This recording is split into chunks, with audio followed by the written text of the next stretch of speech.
Welcome to the Exploding Paella podcast. With me, Joseph. And me, Shotty.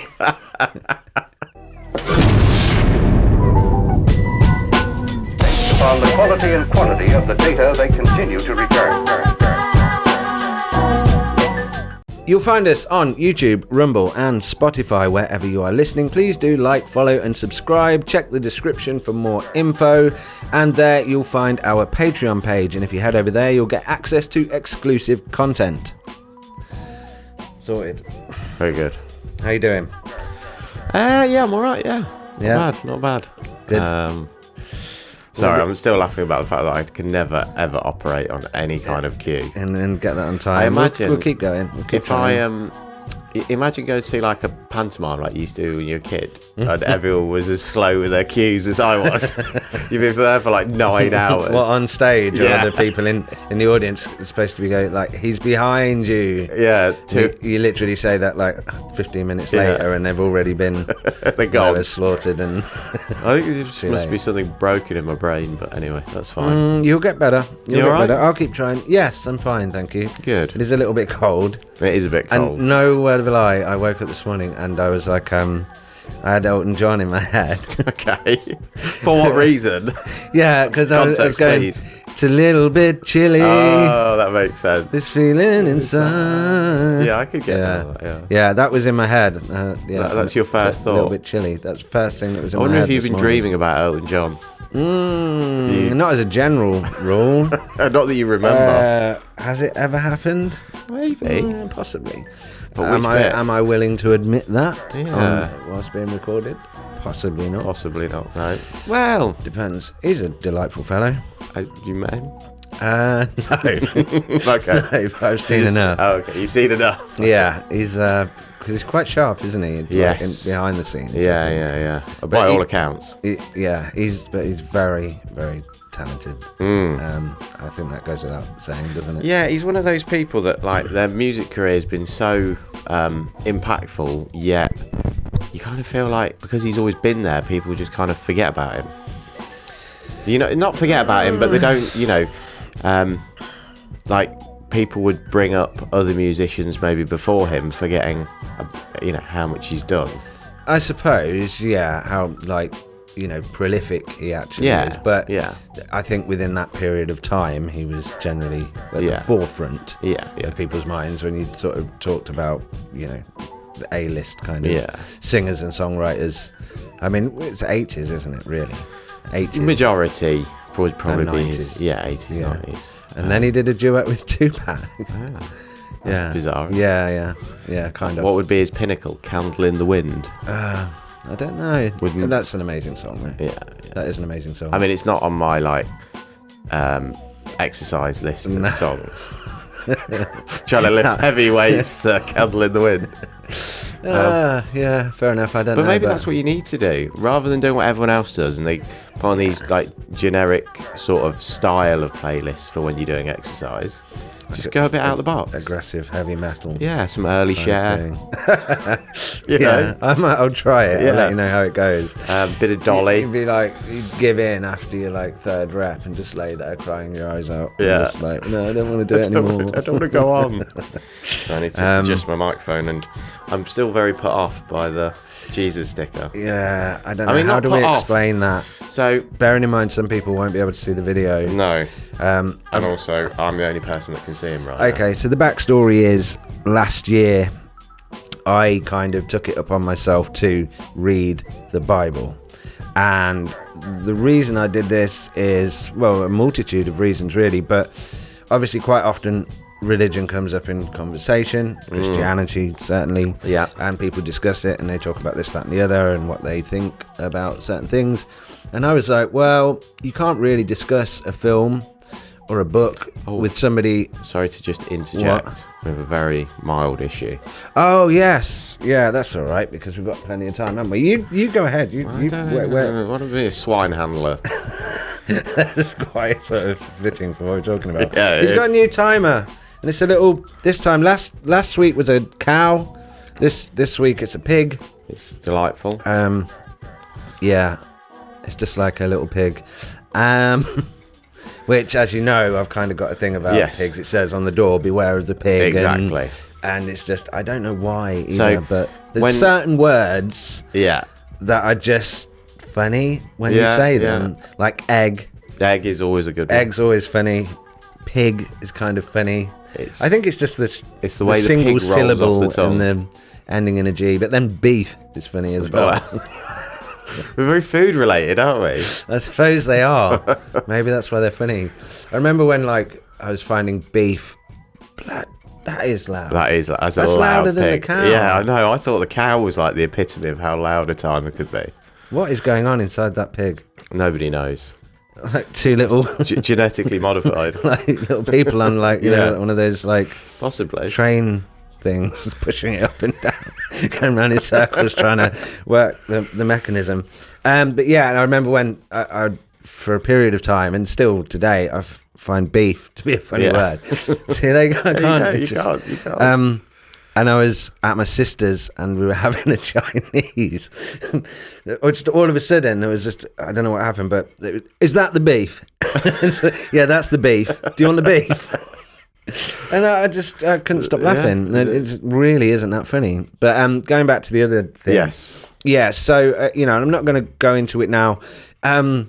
I decided to read the Bible because I thought, well, my point being that you wouldn't discuss, if somebody sat there and said, that film is rubbish, have you ever seen it? No. Then how can your opinion be valuable in any way or valid? And I thought, you know what? It's one of those books that's been around for a long time. And Everyone's got a copy.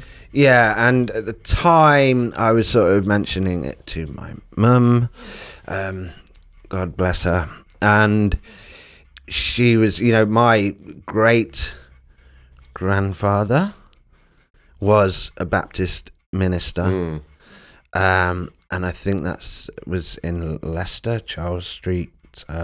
Sorry if I got that wrong, but and then my mum found this Bible that was on the shelf that belongs to my dad's dad, so my granddad. And it's a very small little thing, and it's very yellowed, and it's almost like delicate, it's kind of like the cover's kind of crumbling, you know what I mean? It's that kind of old, and it's got a lot of, it's an appropriate word, spirit in it, it's got a lot of it's got a lot, it's seen many years. And so I started to read that, and I thought, I'm just going to read the Bible from start to finish, because then I can say, well, I've read it, and then see what it's about, I'm not going to go into, at this point, what my actual beliefs are, what I'm devoted to with regards to what understanding I have currently. Yeah.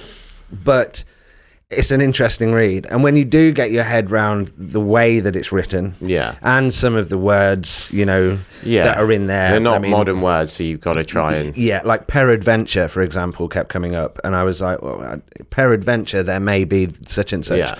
That means perhaps. Right. Verily, I say to you, means in truth. Got you. In full truth. There's certain words that I'm like, so I'm learning anyway, from whatever, just learning this kind of thing.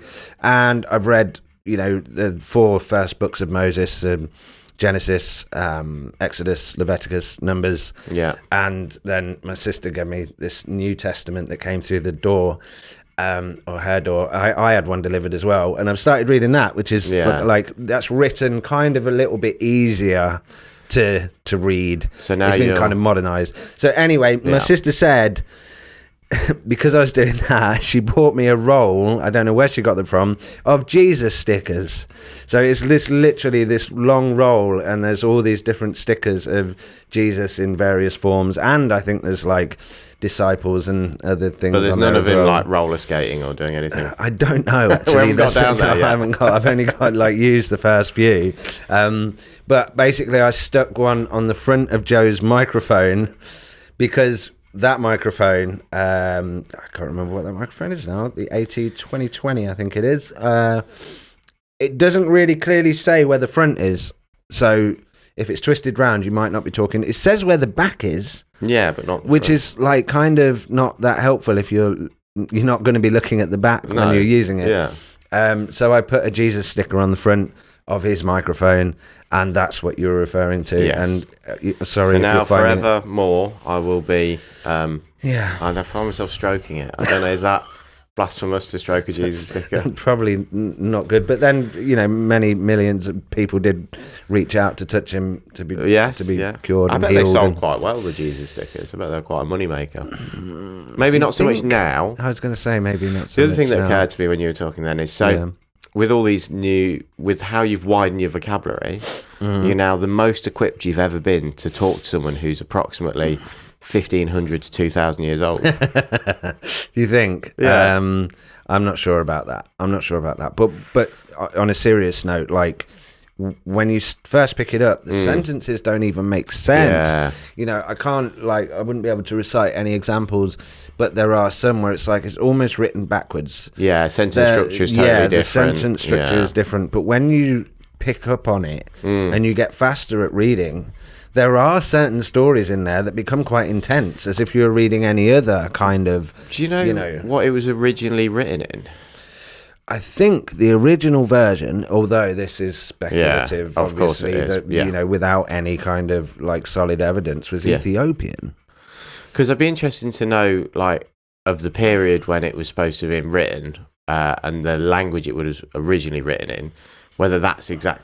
Whether that explains exactly why the sentences are the way they are. And then when they've translated it, they've just translated it really, word for word. Yeah, well, obviously somewhere along the line, and I'm not 100% on this, but it's to do with the Hebrew language, isn't it? But there were problems when it was first translated because they didn't have a J. Right. So it was Joshua Got ya. was the original name Yeah. of Jesus. And then, the later translation, that's why they had to change the name from the original name, because they I can't remember now, but do you know what I mean? Yeah, there was a problem with certain letters. So when they translated it, there was a lot that changed. So what is his real name? Joshua. Okay. Yeah, as far as I know. It's weird that they would change such a vital detail. There's more to it than that, but that's I'm sure, it. Yeah, there's but it essentially becomes Joshua, which then became Jesus as we know it now. But it was Joshua, right? Yeah, which is the original Hebrew version. But I think prior to that, it was Ethiopian. Got ya. And they say that the Ethiopian scriptures contain a lot more main people and stories, and it's actually a lot longer.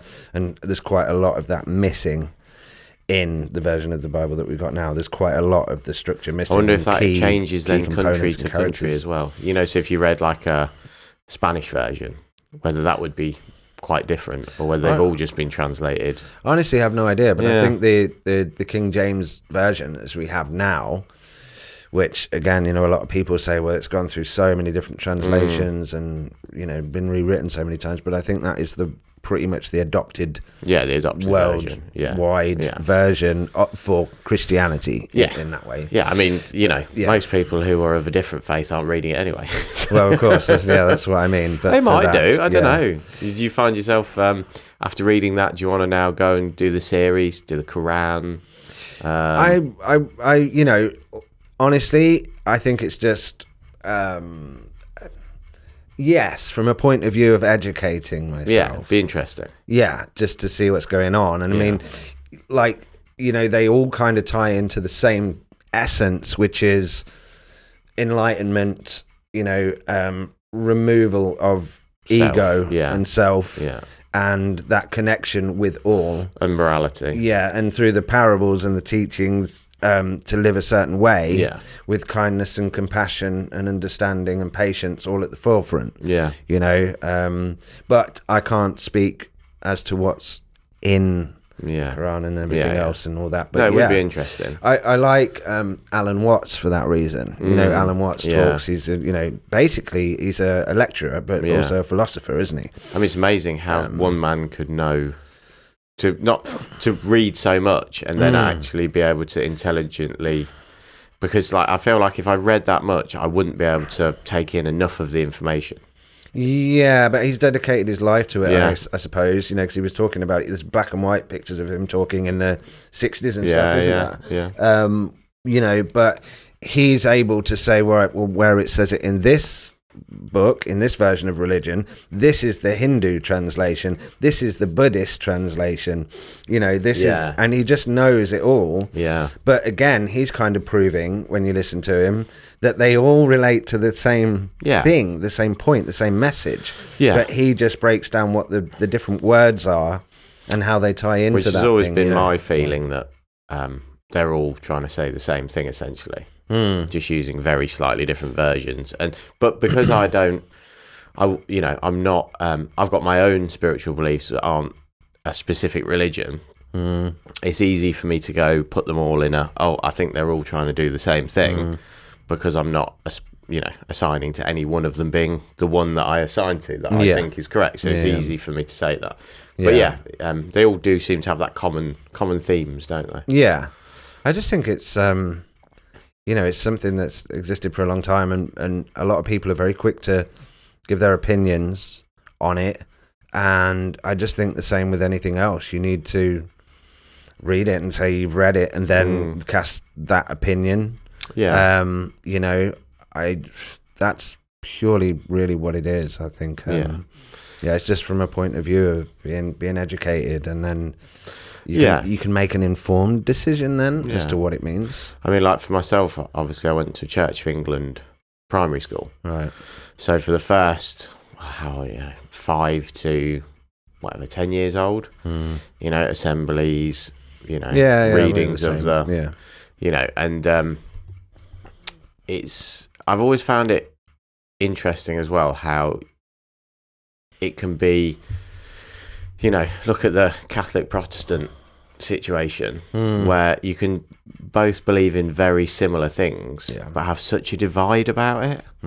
But then I think, it can become a little bit where people don't want to, they assign so much to one version of it that they don't want to admit that another version could also be valid. Yeah, I think, there is a chance, and again, I've heard people talk about this. I'm not necessarily saying that it's true, but when you look at the power structure of society, the nation on a whole, going right back to, kings and queens and whatever, without being, I'm not a historian, so I wouldn't be able to say that kind of thing.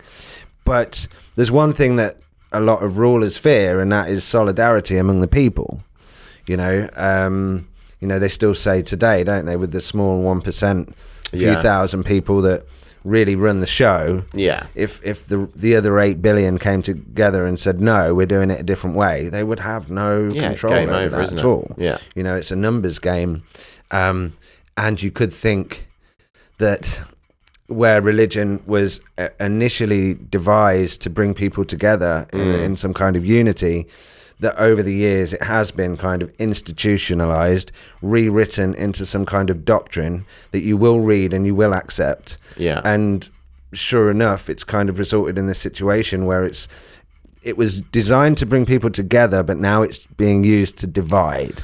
Okay? Yeah. Because everything at the minute is like, it seems like the purpose behind it is to divide us, and if that's the same with religion, where it's gone off kind of tangentially into these different like kind of secular kind of, I suppose is a word, isn't it, and then people fight amongst themselves, and I think that's a shame, but I don't think that's what it was intended to do. No, I don't think you would ever say that its intention was to cause conflict or that's what I mean, war or whatever. I mean, it's interesting because you're always going to get, when you have something that catches so much of a population's attention.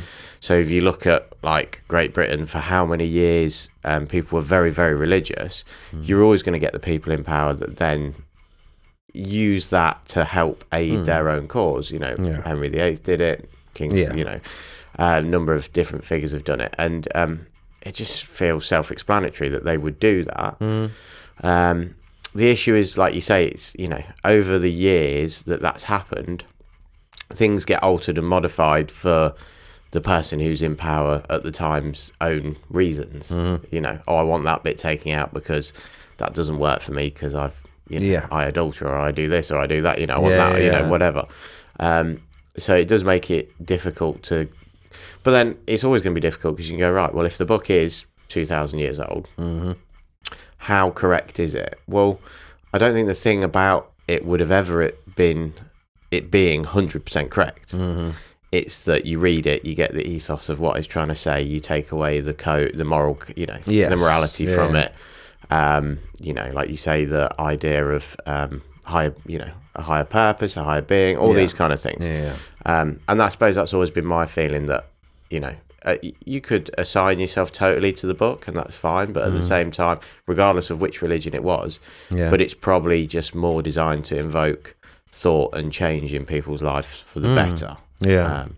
I think you can still tell in some of the Old Testament it's written in a way that kind of programs your way of thinking. The way it unfolds and the way it arrives at the end point, and I'm not going to go too much into it, but it's you go, oh, okay, it's written that way because it leaves you wondering, and then it gives you a close. Do you know what I mean? And then it's like, oh, that kind of makes sense, and it kind of instills this kind of trust that everything has to be the way that it is. And that's kind of nice because, I was listening, there's a video that keeps coming up on TikTok, and this guy is like, he says, have a happy day because today is the only life. Yesterday is too late. Tomorrow is too early. Today is the only life. So have a happy day, and then you have a happy life. And I love that.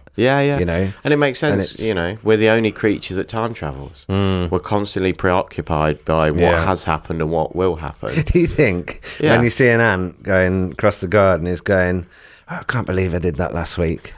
Oh, he's going to be so mad at me, isn't he? I made such a fool out of myself, and I was trying to carry that grain of sugar and dropped it down the crack and lost it. And he's literally going on thinking about what he did last week. Tuesday. And then me and Alan, we tried to carry that twig and it didn't work out. But like I say, hive mind as well, because they all communicate with each other. And even if it's on a chemical basis, or they release chemicals when they're threatened or this or that, do they release chemicals when they're just really annoyed? So like Ian's really annoyed because he's just spent 2 hours trying to get that grain of sugar he can't get. So now 3,000 ants are all really annoyed. So they're all sharing his pain. So there's Alan and Ian. There's definitely a Steve in there.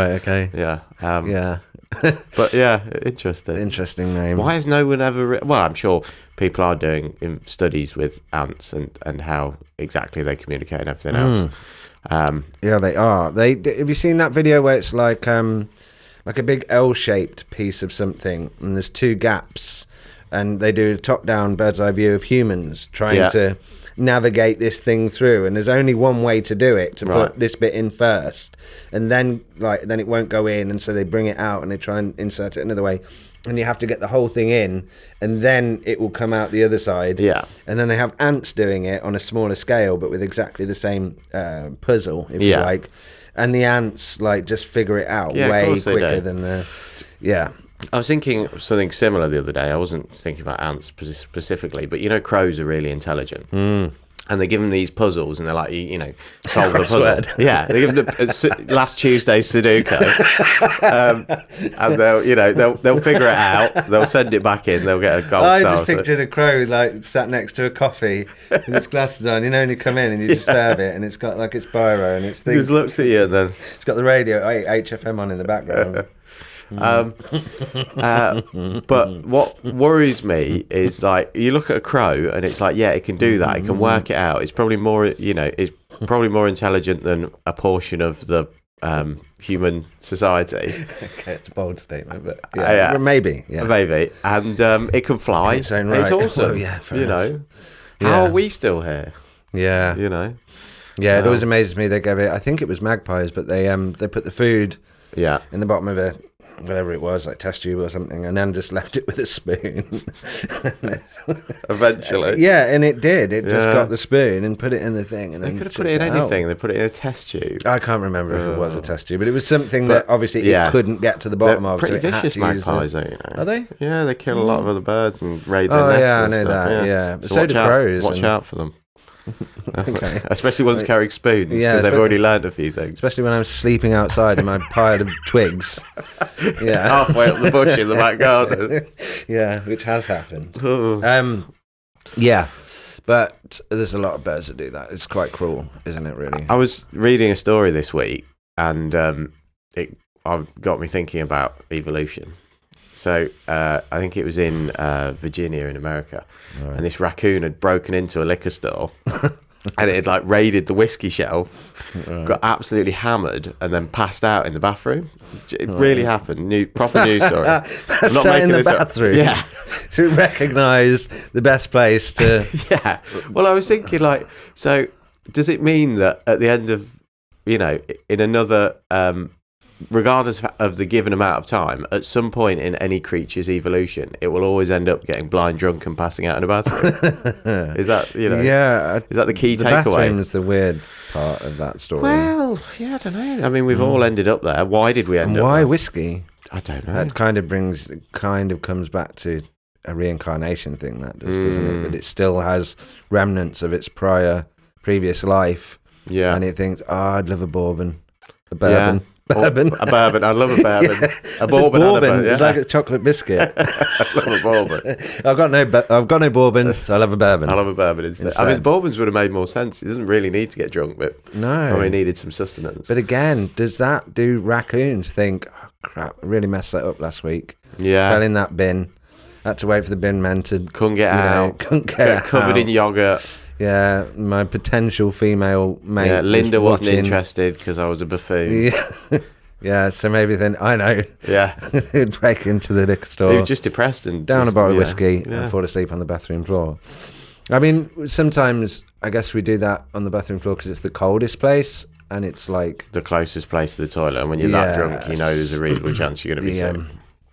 big white telephone, as they say. Yes. Yeah. No Having one a wants to be call. talking to that on a Friday night. No, I haven't done that for a long time, thankfully. Thankfully. Yeah. Yeah.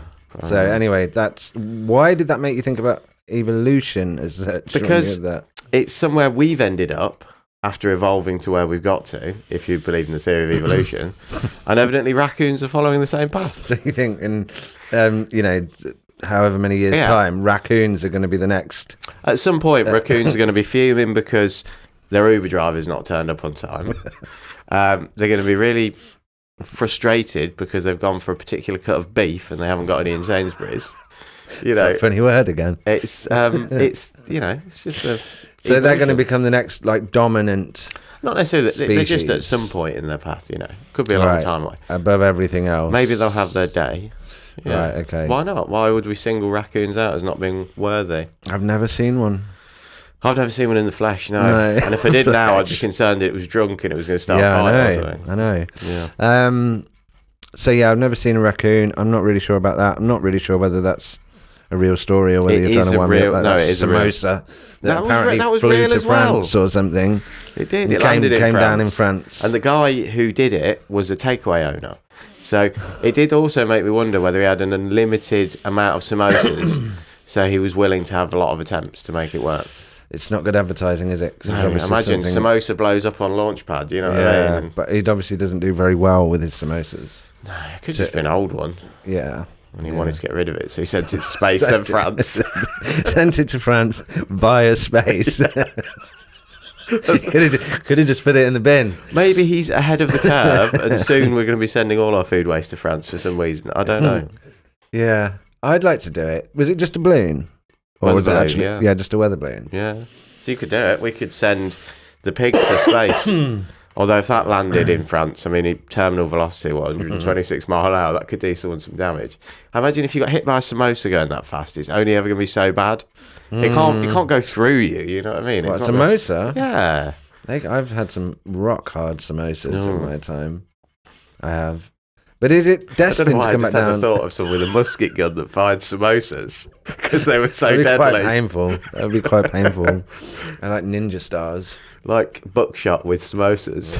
Overcooked samosas would be like ninja stars. That And is- then that you could have like a proper arsenal of them Yeah. and they wouldn't go off. Cut them into different They were shapes black to make and- them more deadly. Anyway. Anyway, yeah. Yeah, So but I'm still not sure about that. No, That's but interesting. yeah. What have you got anyway? Me? Yeah, what do you got? You've got I've some just, notes. consciousness that's what's- vaguely slipping in and out. What's been in the Interestingly, news this week? well, obviously a lot of issues, some polarising and some not.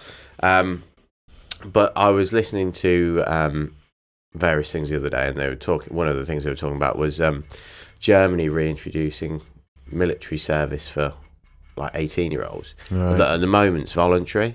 Okay.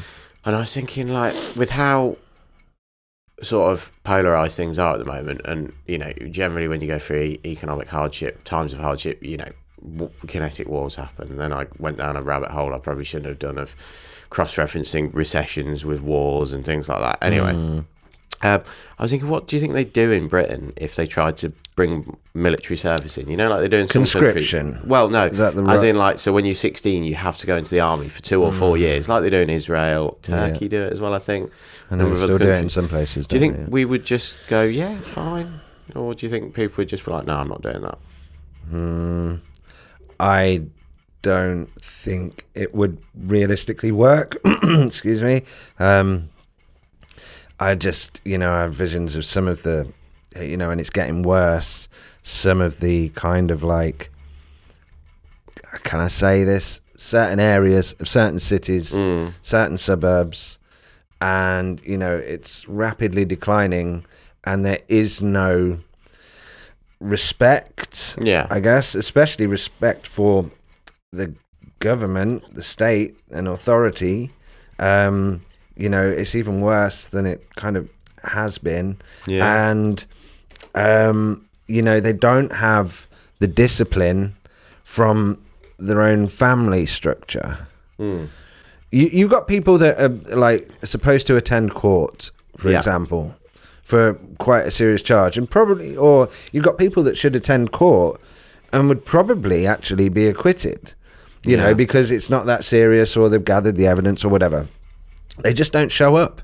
There's no fear, and then they make it worse for themselves, but they just don't care. Yeah. It's like there's quite a lot of people that are just not showing up for other things that are a lot easier, unless you're gonna enforce something like that. You know what I mean? How are you going to enforce it? If these people aren't even scared of going to prison, they're not scared of the justice system. You just force them, wouldn't you? You'd pick them up and make them go, because I think that's what they do in other countries. Yeah, and then you just have you'd have to have a means to know who was who, which obviously we're getting closer to with digital IDs. Yeah, I suppose. But the other thing as well is you've now got a lot of, even where you have got the kind of the family structure, and you've got a nice, traditional in the sense family structure. You've got parents now who don't really trust the state as such, and people are more kind of suspicious. People are more fed up of kind of proxy wars and the fact that and I've heard it said many times from other people that these people in this country can't get a pay rise. Yeah. These people are on strike, and yet you've got all this money to send to, this proxy war, which is essentially nothing to do with this. And people are like kind of getting fed up in that sense. If you had like a country with such stability that it looked after its people and everybody was paid fairly and everybody respected the government and everybody believed that it was all a democratic process and that we didn't have politicians lying to us and getting caught out lying and things like COVID and that Partygate and stuff, when they locked us in and they were partying, and all these kind of things where politicians time and time again now like keep getting caught out lying and this, that and the other, and they're not really putting the country first. They're not really putting the people of this country first. They're not really addressing the issues that people are raising. No. People are signing petitions left, right and centre. This one against digital ID cards, again, totally ignored. They just said, yeah, we're going ahead with it.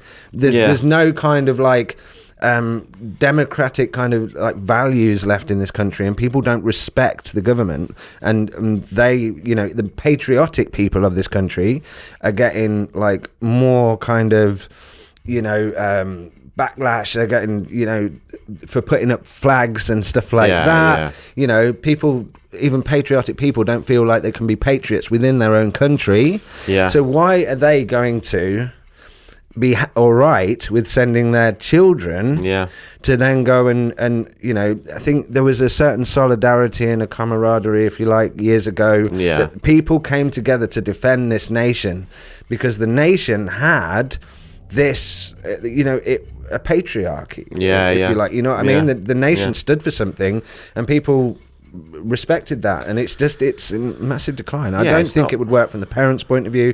I don't think it would work from the actual teenagers' point of view, unless they start, you know, changing what they're teaching in school with regards to where this country came from and how it was at one point the greatest country on earth, and now apparently we're just all, you know, we were involved in the slave trade and we've done everything wrong and we need to apologize, you know what I mean, when in actual fact this country was at one point, you know, helping many other countries out of poverty and building infrastructure in other countries. Do you know what I mean? And it's I mean, that's a difficult one. Probably shouldn't, you know, the whole empire was very troubled. Yes, of course. I know I'm saying that, but we did take technology and education to a lot of places, and as much as we maybe did things that weren't right in India, they kept a lot of the good, and obviously they flourished post our having anything to do with them.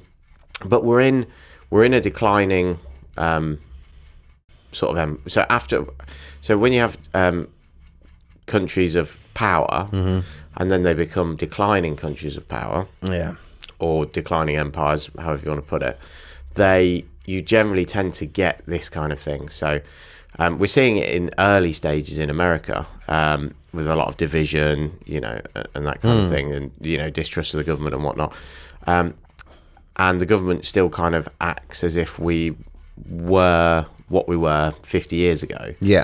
But they've, you know, we're so overburdened with debt, we've got rid of all our manufacturing. You know, we've got very little to bump the economy up. This is kind of what I mean. Can I just say, I'm not saying that what we did, you know, with the British Empire and the Commonwealth and everything else was right. I'm not saying that. But what I'm saying is when you've got schools teaching, like, dissolving history, dissolving the foundations of where we came from, and turning it round so that, you know, we're to blame for this and we're to blame for that. Even if we are, what I'm saying is that is different. That's a very different. It's going to bring out a different kind of culture within the country, as opposed to one that stands together and defends the nation, I mean, and the monarchy. If you look at community doesn't really exist now in any meaningful way like it used to. And respect for the monarchy as well. I mean, the monarchy is a funny one because I feel like we don't need them. You feel like that? Yeah, I feel like that we don't need them, but we do need something that makes people want to aspire to a higher standard. And obviously at some point it was religion, at another time it was the monarchy, at another time it was you know, a sense of coming together for the country, World War I, World War II, that kind of thing. We haven't really got anything, but then unfortunately with this time period we're in at the moment, you do tend to get, like as I said before, with, you know, times of economic hardship, you do tend to get these big polarizing events happen, whether it be civil wars, you know, wars with other countries, and then that does kind of bring the country back together, and then it sort of starts again. But normally when they do go full patriotic, it's more right wing, I would suppose, because then, you know, you get a lot of the anti-immigration and all this kind of stuff.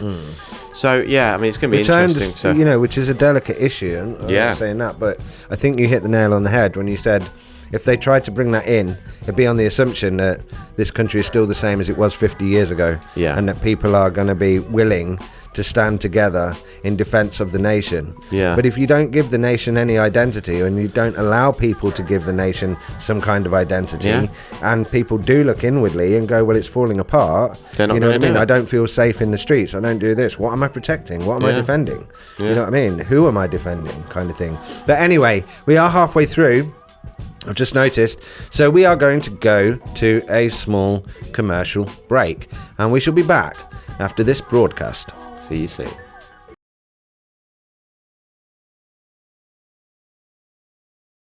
Tough day at the building site. Need to pamper your leathery weathered skin? Try Cotswolds reusable exfoliating gravel. With a hint of 5-to-1 concrete and ballast, it will leave your skin feeling red raw and smelling like a wheelbarrow. Cotswolds reusable exfoliating gravel. Buy now while stocks last. International shipping available.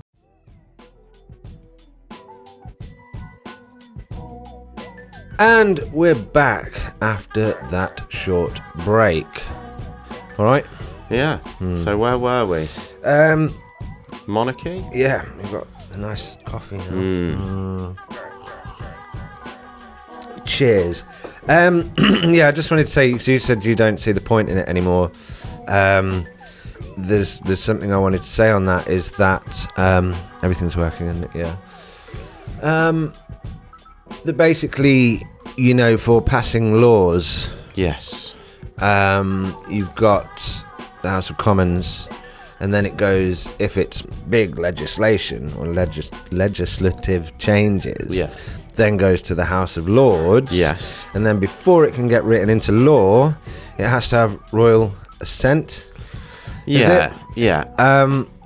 Now, that plays a massive part in how the laws are written in this country, and it does prevent things being steamrolled through Parliament, you know what I mean? Yeah. The problem I have with that now, because I still think it serves a purpose, and I still think it's a massive part of the way the government of this country runs, is that I mean, the biggest problem for me at the minute, you know, and that sort of that's emerged, I guess, since the Second World War, and a lot of it for, you know, benevolent reasons, but these global centralized powers, you know, like the United Nations, like the World Health Organization, and all of these other things that have been set up.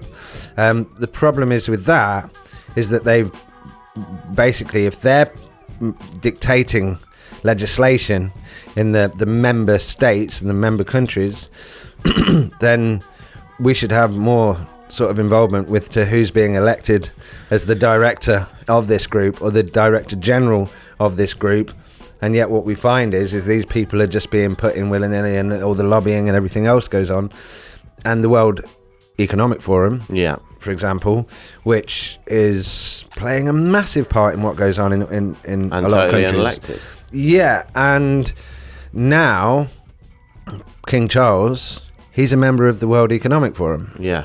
So if he has the final say on the legislation, then goes through the House of Lords and then receives, it is royal assent, isn't it? I think so. Yeah, that's the word. I'd be Sorry if I've interested got to that know, wrong. though. But so is that like, you know, a conflict of interests? If he's a member of the World Economic Forum and he knows what direction the World Economic Forum wants to take these Western countries in, technologically and everything else, then it's kind of like that creates a problem for me. And it, you know, is it? Well, I suppose you got to ask yourself firstly, when was the last time that the monarchy in Britain really got involved in politics? I imagine they've not been very involved for a number of years. I can't remember the last one that I was looking at. There was a massive change, and they were saying it has to go through the House of Lords. And at that point, Well, no, the House it of got Lords, rejected. yeah, that but happens a because lot. it didn't receive royal assent. But I'm probably getting this wrong, and it's why I shouldn't really, you know, I should learn a bit more before having an opinion on it. But the Queen is never, the King, Queen, the monarchy is never supposed to side with the government. But they're supposed to remain unbiased to parties. Yeah. Yeah. And they swear in the new prime minister, etc., etc. Right. Until they do that, they're not a valid prime minister, etc. But I don't, as far as I understand, I don't think they really get involved these days on approving or vetoing. But this is the problem, because like now we have statutes and acts. Yeah. This is why, you know, and I think this is kind of wrong in a sense, that local councils, you know, can bring about statutes and acts. So it's against the law Well, illegal. Yeah, that's it's the illegal. thing. It's illegal to say do X, Y, Z in this park area. Yeah. But you could go to a different constituency. Yeah. And then that's not illegal. That XYZ is not illegal in that area. But then that's kind of like how does that work when we're supposed to have common law? And that's the difference between legal and lawful. So common law governs the land. Yeah, a local council though can't implement big change. So local council they can't say. So it's kind of like in the States where you've got state and federal. Mm-hmm. State laws can be around a variety of things, including like gun control, carrying, drugs, that kind of stuff. Yeah, to a degree, legalizing cannabis and stuff like that. But then they can't change the laws when it comes to federal crimes. Yeah, racketeering, murder, all these things, because that's set at a federal level. And there is an argument to be had for decentralized power. So rather than the government having an ultimate say over all the councils in Britain, local councils being able to make logical decisions for themselves, which in some respects, I think, if the government's too inept to make a good decision about something, and people have elected a local council leader, and they've got good ideas, then they should be able to do that. Yeah. So that's like, there's a lot of people like Russell Brand who talks about a lot of decentralized power. Yes. And that being that, that's how things used to be. Yeah. But not just for the councils and the statutes and acts that they want to rush through in Parliament, for whatever that might be. Like, for example, which this is top down, coming from the World Health Organization, that you can't go for a walk, more than 5 miles away from your house, and they're arresting two, elderly pensioners on a bench that probably live together anyway, but they're because they're, having a, I'm talking about lockdown, obviously, then that kind of gets brought in, but that's not like it's not unlawful.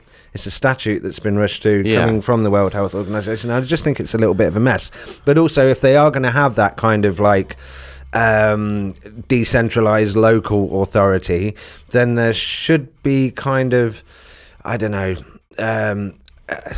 more kind of at the community level, that people in that area have a say in what goes through. That would be something that, in theory, with the current layout, that should happen. So you've got obviously council elections that I think normally happen halfway through the government election cycle. Yeah. So in theory, if you're not happy with what the government's doing, you can still vote in a local council. Supposedly, but haven't they postponed some areas for 2 years? I'm not sure. And it's these areas where the local elections that Labour are having an issue. That wouldn't, but so, and like, reform and stuff are quite high. They've postponed some of these key areas for 2 years before they'll have that local election again. I heard something about that the other day, and I could be incorrect, but I mean, it's a difficult one because you've got it's so in theory, the idea of the monarchy being for the people and being able to stop the government doing things that are just against like human rights and is in theory a good idea, but then at the same time you've got one person making a decision which you would say would probably be a bad idea, and especially when you've got one person that doesn't live in society. No, but without a monarchy, you'd have a president, and then you have one person that's making the decisions. But then that president would be elected. Yeah. So in theory, an elected president would be better. Yeah, but we still elect the prime minister in that sense, even though that's the election process is questionable with regards to the number of seats and everything else and whatever, and the way that works. But it's almost like a filtration system down to the king, or whoever is, and then, but without that, it's an entirely different system. So I suppose the easiest way to look at it when analysing whether it's currently still a good, valid model would be, what have the government done during and since COVID that goes against our human rights, basic rights, and did the monarchy do anything to stop it? Well, we'll see with this, and I won't spend too much time on it now, perhaps next time, but with the right to jury, Yes. which I'm finding very interesting. And again, I could be wrong, but it does make me wonder when, they're talking about bringing in a digital ID system, which many people who are kind of clued up know that this is eventually going to be tied into carbon credits and certain allowances and this kind of thing. Social credit score. Yeah, and all of that kind of stuff, which is basically China. And a lot of people are against it. I mean, the petition, it's like, I don't know, it was at 3 million and something the last time I looked, and it's ongoing. And they said it's like the second or third biggest petition ever in the history of that kind of like petition system or whatever. Yeah. It's huge, basically, whatever. And the statistics kind of show that you're probably talking 50% of the nation are against the idea of a show your papers, digital ID kind of dystopian system. Whatever benefits they say that may come with it and convenience and whatever.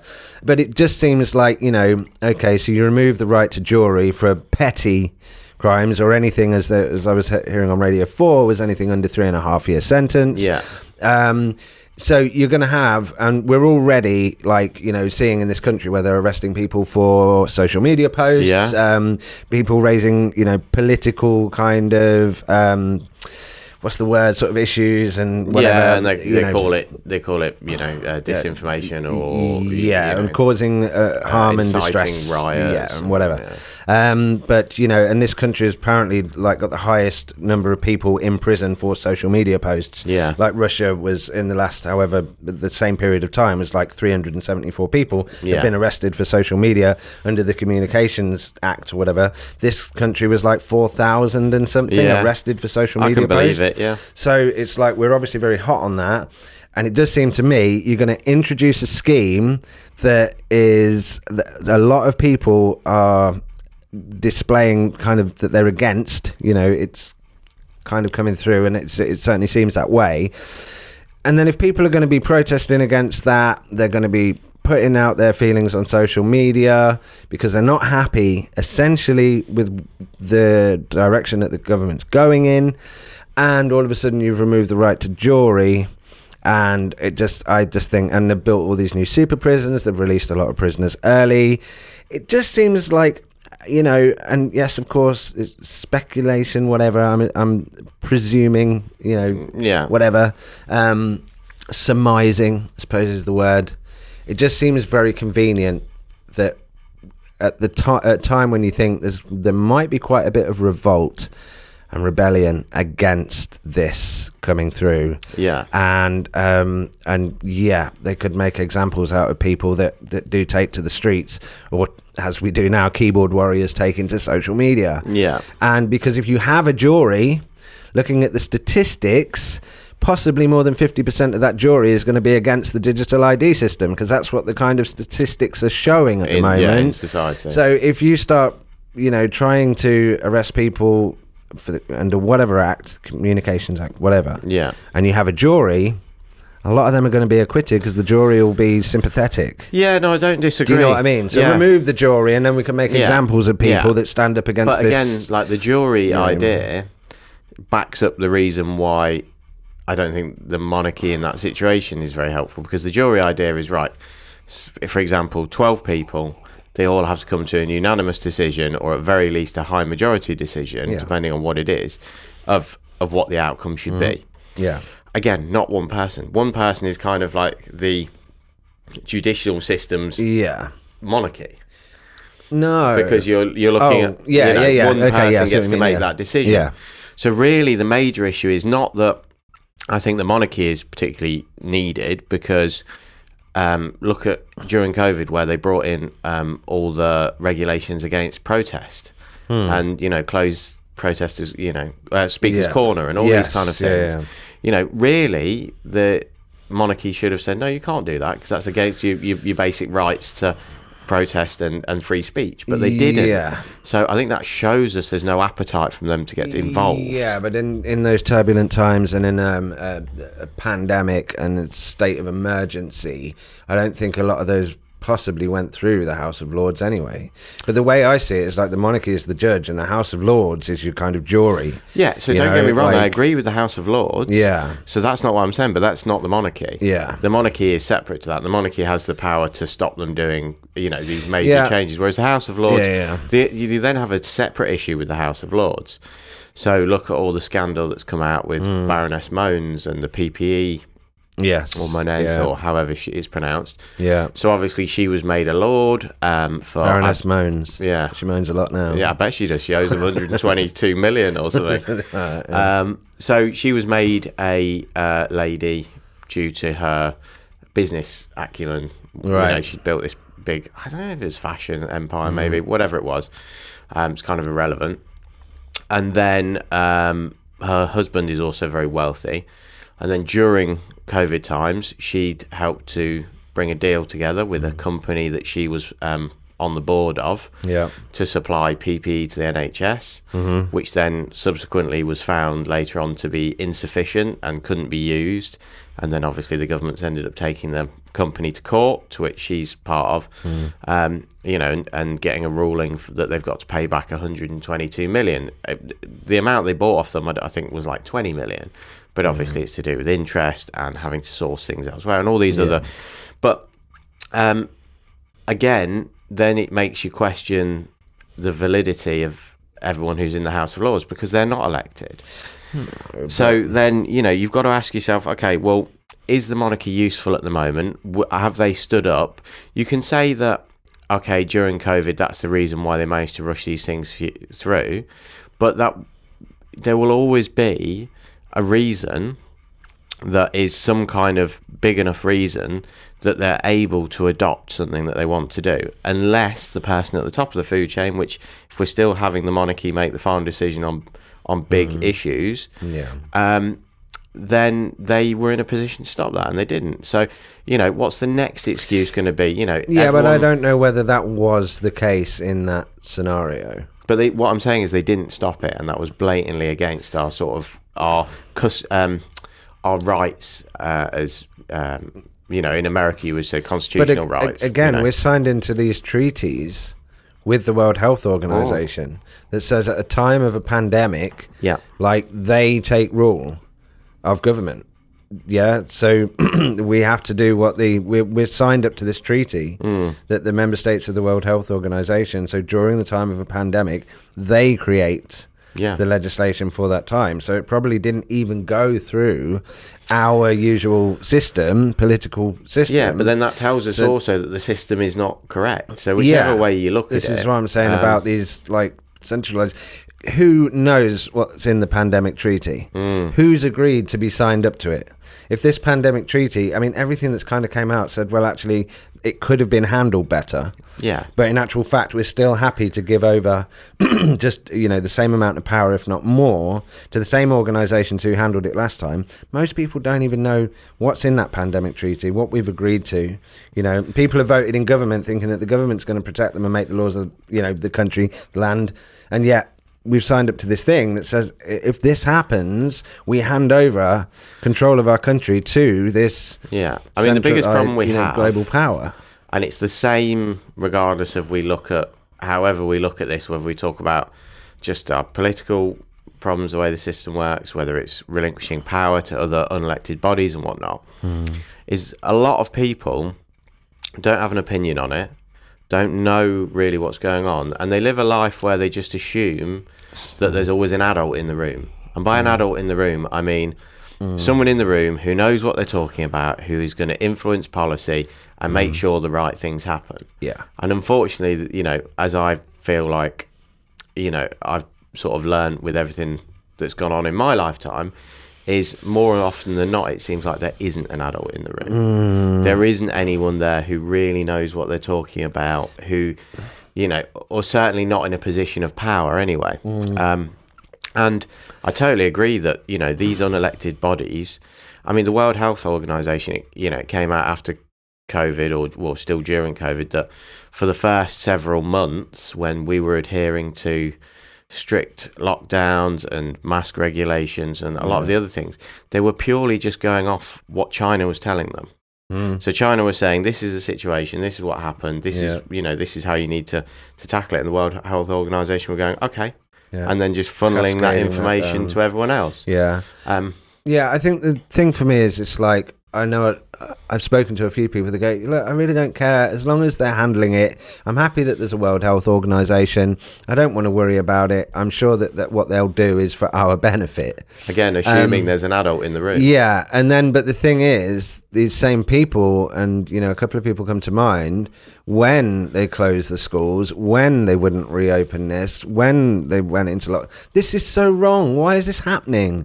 What are they doing? Why? This is so wrong. Why can't the children go back to school? I'm totally against every decision that's being made right now. Yeah. And then it's like, well, this is why. So maybe we should, take notice before this kind of thing happens, and as a democratic country go, you know what, actually we don't want to be in this pandemic treaty. We would rather this country makes its own decisions at a time like that, because there were some that went against the pandemic treaty or the World Health Organization's advice. Yeah. Was it Sweden, Norway? There was some of those countries, and they came out far better than any of the other countries, and they didn't do social distancing, and they didn't shut down. Sweden had quite a lot of issues. They didn't do it as said, and then they ended up in a situation later on. But I'm sure there were others that didn't. There were some examples, and of course you've got population density and everything else to take into account. Demographics and all that kind of stuff.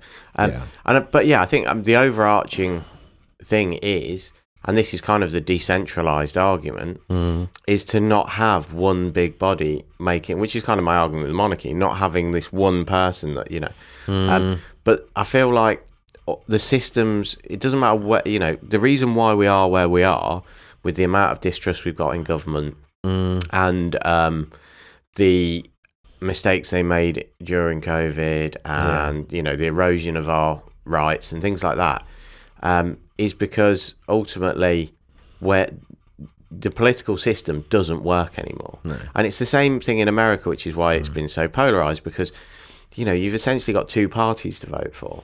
Yeah. And people get so disillusioned, as I've said before, like they did with Obama when he didn't manage to cure all the things they wanted him to do. And then you end up with someone like Trump not too far later, that whether you agree with him or not is at very other end of the spectrum. Yeah. And maybe someone in the middle would have been better. I don't know, but maybe there would have been. But the system doesn't work. No. And then you have to ask yourself, well, how do we get ourselves out of this? At the moment, we're going down a route where it looks like one of two things will probably happen.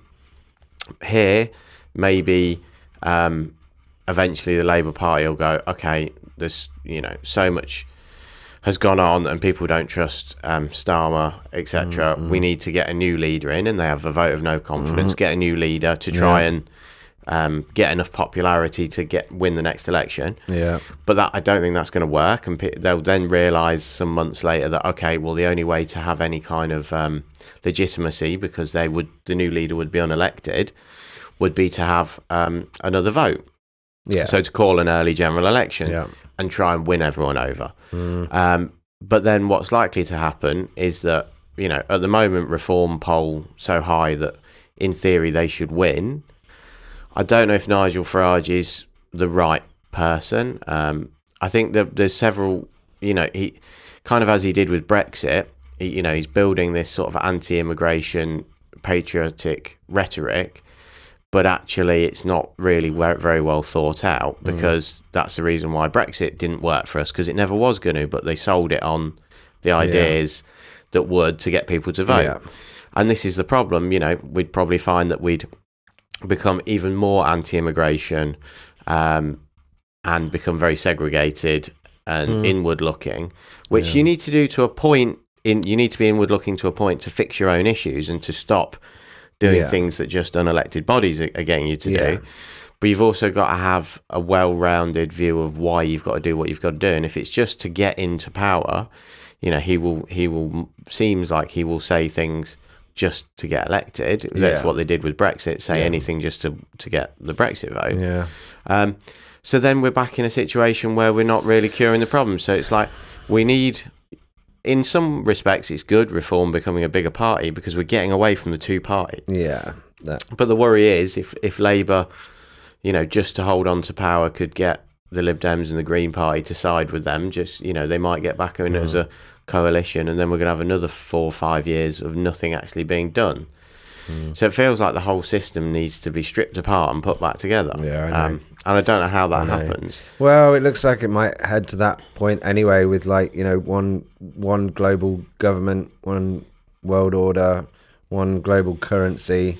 That's kind of like, on paper, what they're working towards. I mean, you've got to understand as well, I suppose, the world is so much closely connected now, than it was going back, even 100 years. You could make telephone calls and, well, actually you could, but do you know what I'm saying? It's now, but also it's very divided as well, though, at the moment. And this is the thing, you've got the likes of China, India, Russia, all vying to sort of get their own sphere of influence. Yeah. We're going the way where it looks like we're going to end up in some kind of kinetic war somewhere, whether it be, at the moment, obviously, America are amassing their fleets off the coast of Venezuela in the Caribbean. Are they? Because he wants Maduro out. That's China have got an invested interest in Venezuela. Russia have been trying to, get influence there. So it's ongoing. I just suppose, and like you say, once AI has taken all the jobs and stuff, and everybody's on a universal basic income, and you can work if you want to, if you're bored, and the world's going to change in like 30, 40 years. So maybe the system will change with it. I think the world has changed. Which is what I was trying to say. Yeah, in the last 100 years, 150 years, so much.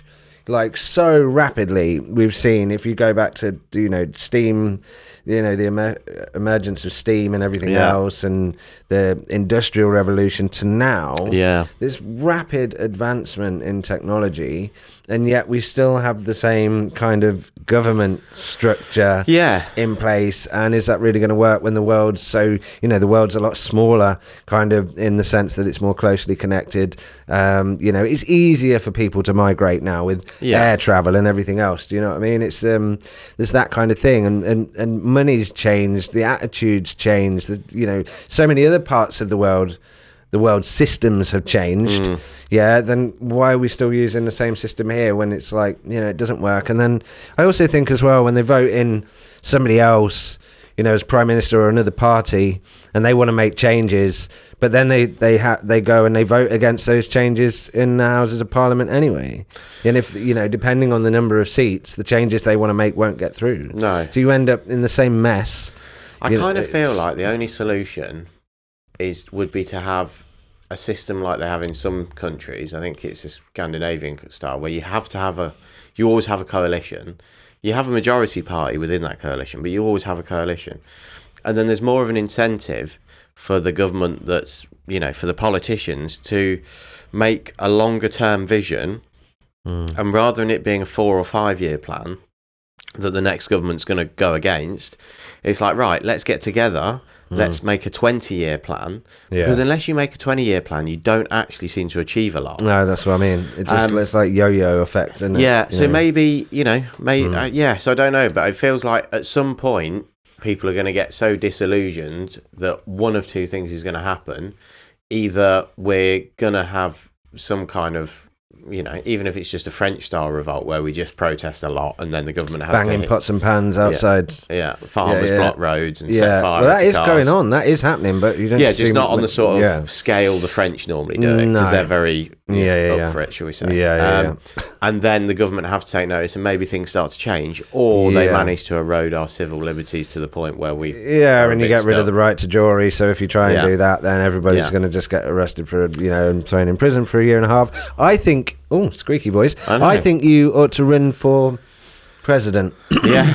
President of Britain. New role, just for me. I never have to be on time or on cue. No. But just have some kind of opinion. I can always have an opinion. 3 things that would be in your manifesto. Don't expect me to be on time. All right. Don't expect me to give you anything backed up by evidence, Right. but always expect me to try and be logical. Okay. That would be a manifesto. Yeah. Well, I mean, let's be honest. Everyone else's manifestos have been lies, and they've still got in. So I'm being genuine. Yeah. So surely I've got half a chance. Limit the number of eggs people could buy. I'd strive to lower the price of chicken within 4 years. And on top of that, I don't know.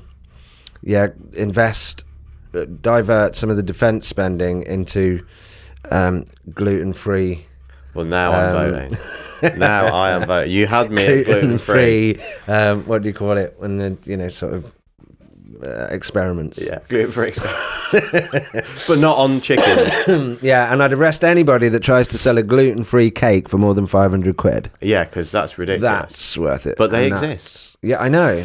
It shocks 800 me. quid, 750 quid. Yeah. I've seen gluten-free cakes. But maybe I'm just jealous because I can't afford an £800 gluten-free cake. And maybe I would eat it and it would be the best moment of my life to date. Maybe one day. Or it would just be incredibly dry, just like everything else.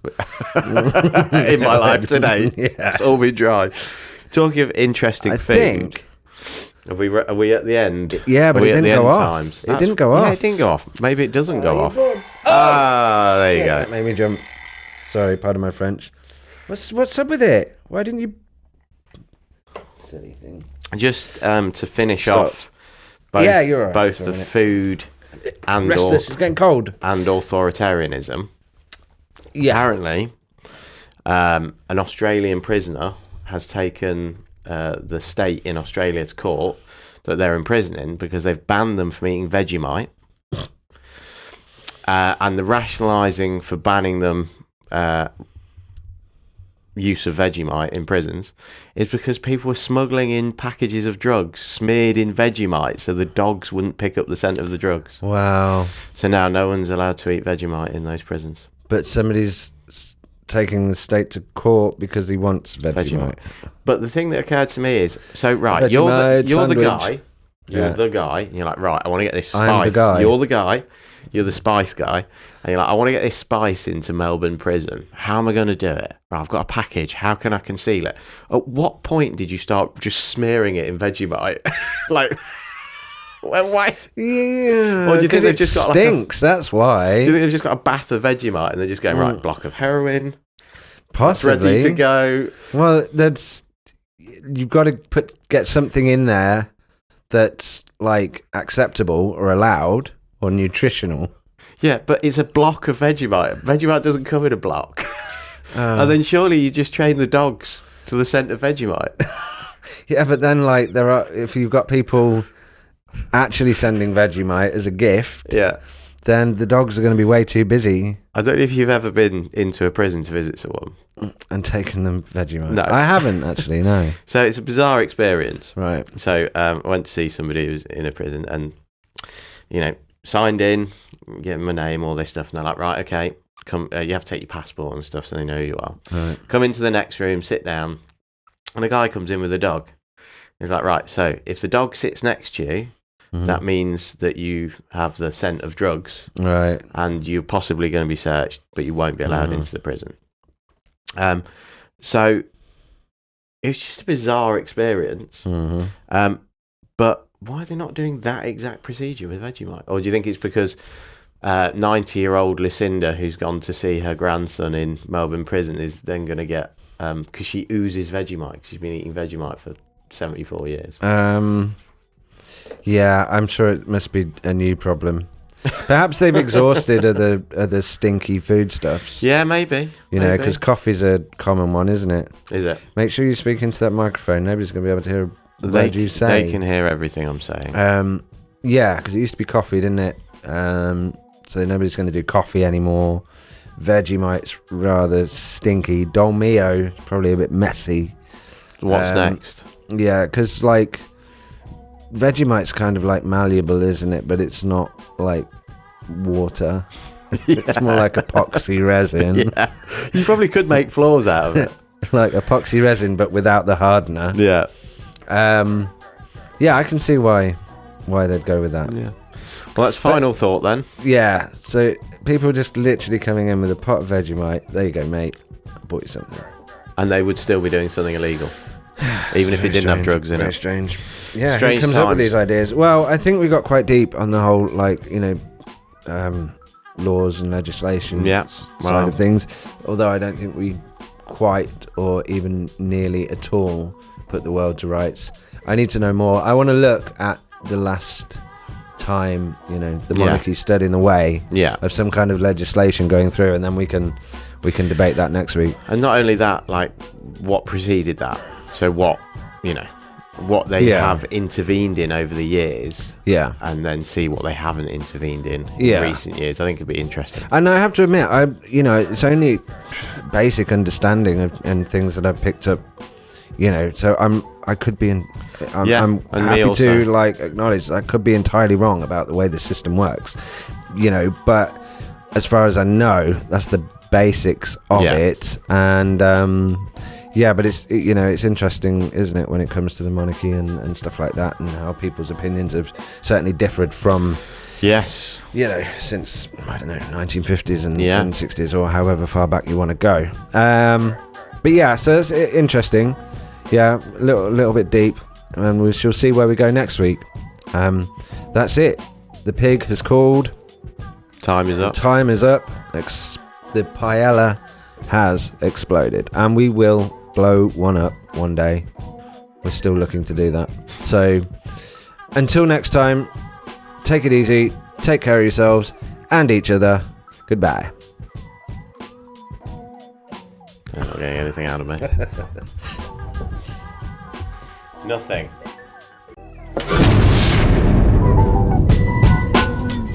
On the quality and quantity of the data they continue to return.